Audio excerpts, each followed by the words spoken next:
Hey guys, welcome to Mad Tech. Today we'll be learning how to tag someone on Instagram post, and now let's dive right in. Now to tag someone on Instagram post, first open up your Instagram app. And after opening your Instagram app, guys, at the bottom of the screen you can see the plus button or the plus icon at the bottom middle section of the screen.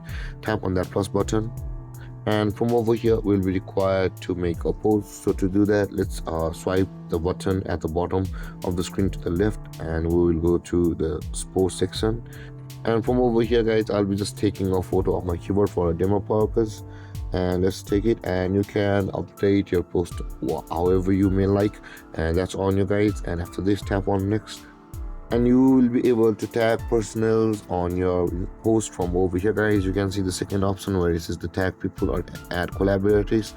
Tag people or add collaborators. Tap on that, and from over here, guys, in order to tag people on Instagram, you'll be required to tap on the photo, and you see this kind of interface will appear, or this kind of who's this showing on the photo will appear, and you can tap on any place of the photo you like. You can see that will appear wherever you tap it. And after that, search for a user or your friend or a person whom you want to add on Instagram. Like this, you can move it also.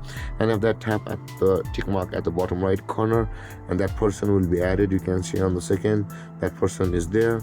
And let's do another one, and you can see, guys, will be able to add the persons over here like this, and you can also remove them. Just tap on the tick mark, and again from over here, if you share it, that person will be tagged on your Instagram post. And yeah, guys, this is how to tag someone on Instagram post. And if you have any confusions or questions regarding the topic, feel free to comment in the comment section below, and don't forget to like, subscribe, and hit that bell icon for more videos. Thank you for watching, guys. Peace.